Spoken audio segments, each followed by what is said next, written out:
tani ngelet në dorë të dy vendeve, të Kosovës kryesisht, po edhe të Shqipërisë, që organizimi i këtij eventi kaq madhor jetë i suksesshëm. Kjo infrastrukturë që jetë e qëndrueshme dhe për veprimtaritë mbas 2030-s që federatat ndërkombëtare mund të organizojnë në Kosovë. Rruga më e mirë që do të sugjeroja është bashkëpunimi.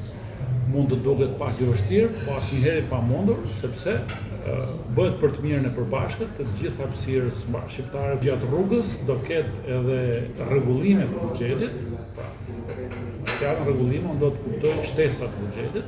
Unë nuk e besoj asnjëherë që do të ndodhë në Kosovë.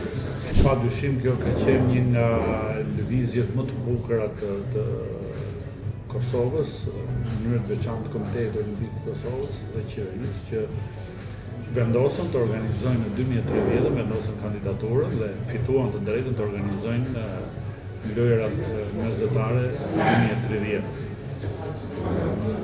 Rëndësia e këtij eventi për shtetin e Kosovës, po dhe jo vetëm, por edhe për Shqipërinë, është shumë e madhe sepse evidenton jo vetëm vlerat sportive, por një gatishmëri për të ofruar pritshmërinë, për të ofruar mikpritjen të të gjithë sportistëve në vendet mesdhetare.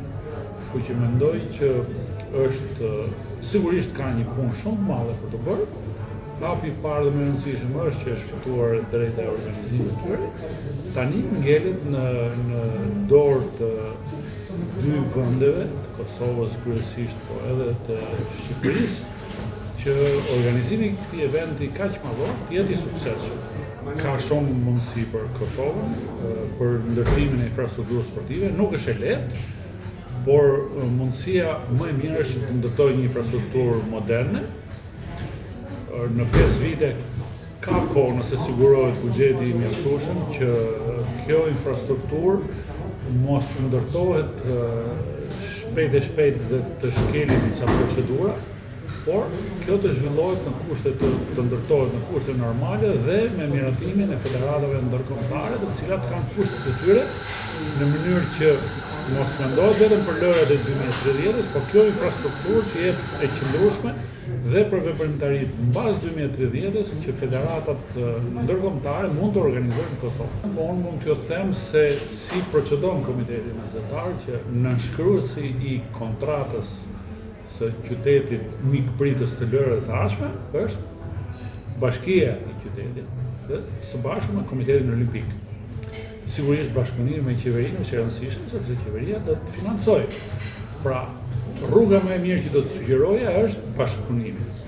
Mund të duket pak e vështirë, po asnjëherë pa mundur, sepse bëhet për të mirën e përbashkët të gjithë hapësirës shqiptare kudo që është dhe do të jetë një sukses radhë të parë i shtetit Kosovës.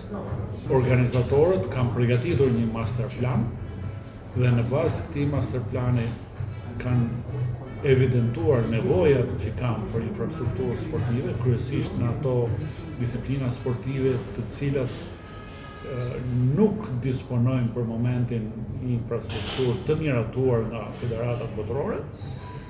Dhe derisa ky buxhet është miratuar, kjo është shumë pozitive, sepse i jep mundësinë e fillimit punës. Sigurisht gjatë rrugës do ketë edhe rregullime të buxhetit. Fjalën rregullime do të kuptojë shtesa të buxhetit, sepse organizimi i lojrave nuk ka vetëm infrastrukturë sportive, po do duhet edhe një buxhet tjetër funksional për organizimin dhe funksionimin e komitetit organizator. Nuk e besoj, por sigurisht kjo është çështje e gjykatave dhe do ta zgjidhin. Unë dëshiroj më të mirën për ecurinë e punimeve dhe zgjidhja gjithmonë brenda marrëveshjes është pozitive as për njërin palë, po për të gjithë ne bashkë. Raste të tilla nuk ka kur ndonjë shteti është marrë drejta, edhe pse i është dhënë ndoshta fillimisht.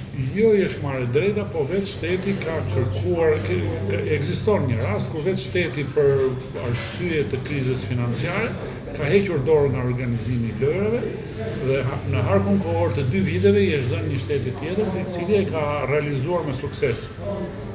Po unë nuk e besoj asnjëherë që do të ndodhi me Kosovën.